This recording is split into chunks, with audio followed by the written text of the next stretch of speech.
coup, en troisième, il y avait des stages de demandés. Et j'ai fait un stage dans le carrelage justement, donc chez mon oncle qui est carreleur. Et ça m'a plu. Du coup, j'ai fait quand même ma seconde générale. Et puis je me suis lancé dans le CAP. J'ai fait un an dans un lycée et puis j'ai vu que j'apprenais pas grand chose au lycée, quoi. Du coup je préférais faire l'apprentissage. D'abord j'ai fait de la menuiserie alu et puis dans la même entreprise ils faisaient de la métallerie, du coup j'étais amené à en faire un peu. Et du coup ça m'a plu.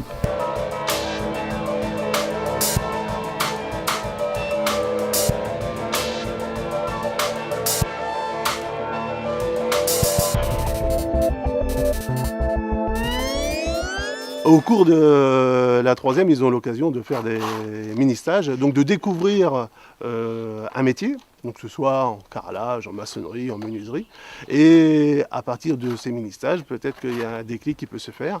J'ai vu souvent des jeunes arriver au CFA dire j'ai choisi ce métier depuis quelques jours, depuis quelques semaines, sans grande conviction. Et la motivation, c'est à nous aussi de la transmettre. Et puis parfois, à la fin de l'apprentissage, ils sont très très contents d'avoir choisi cette formation. Mon rôle avec l'apprenti, c'est non seulement de le former pendant les 2 ans, pour essayer qu'il obtienne son diplôme, c'est vraiment le but, mais c'est aussi l'accompagner vers l'avenir, c'est-à-dire soit un brevet professionnel, soit une autre orientation, parce que ça peut être le choix de l'apprenti aussi, de choisir une autre orientation professionnelle. Donc le but, c'est de le guider le plus loin possible vers son parcours professionnel. Les jeunes qui arrivent ont des envies, pour certains, d'autres l'ont un peu moins, et le tout c'est de les motiver et de leur faire prendre goût d'un métier, donc leur transmettre cette passion, cette volonté d'apprendre, et le savoir. On parle souvent de savoir-faire et de savoir-être, et notre rôle c'est ça, c'est vraiment un jeune qui arrive, qui ne sait pas trop, c'est de le motiver, de l'intéresser dans ce métier-là. Rien ne vaut la relation, la proximité avec les jeunes, qu'ils n'ont pas du tout avant au collège. C'est pas du tout le même parcours. Au CFA, les jeunes le disent assez vite, au bout de quelques semaines, c'est pas comme avant. Et il y a vraiment une relation avec les formateurs. J'ai dit le mot formateur, j'ai pas dit le mot prof. Ça change tout.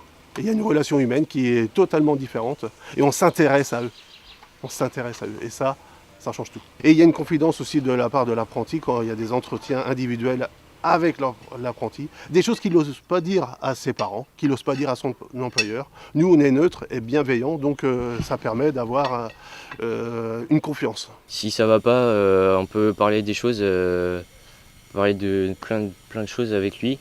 Et il nous aide, si on a besoin de lui, il peut nous aider. C'est comment les attirer, justement en les passionnant, en leur faisant découvrir la polyvalence de notre métier. Donc c'est vrai qu'on a un champ d'action très, très large. Là, on est dans une entreprise de métallerie-serrurerie, mais pas que. Dans nos métiers, il y a des métiers. C'est vachement varié quand même, on peut aller de plein de choses, quoi.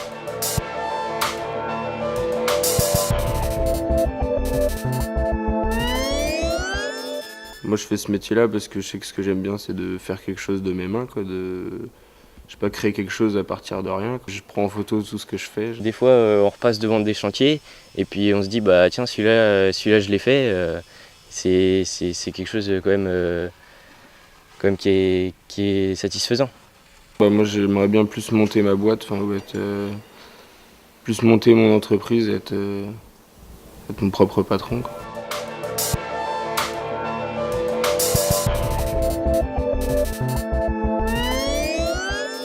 Faut se lancer, il faut découvrir. Après, c'est pas facile quand on est dans une école générale et qu'on nous dit moi je vais aller en apprentissage, c'est tout de suite mal vu, mais faut se lancer et puis au final on est plutôt gagnant. Ceux que j'ai pu former, on va dire au début de ma carrière, ce sont des jeunes que je revois au jour d'aujourd'hui, qui sont installés, qui sont même artisans, qui prennent eux aussi des apprentis. Donc voilà, on peut dire qu'on a une certaine fierté et réussite pour eux, quoi. On se revoit, par exemple là j'ai 2 anciens apprentis ici présents, dont Marc-Antoine en CDI. Parfois je les croise dans les magasins, tout ça, on est content de se revoir et puis qu'est-ce que tu deviens? Et puis quand ils me disent je suis en CDI, j'ai une famille, j'ai acheté une maison, tout ça, ça me fait énormément plaisir. Je les ai vus évoluer et ça fait énormément plaisir. C'est pour ça que je me lève tous les matins.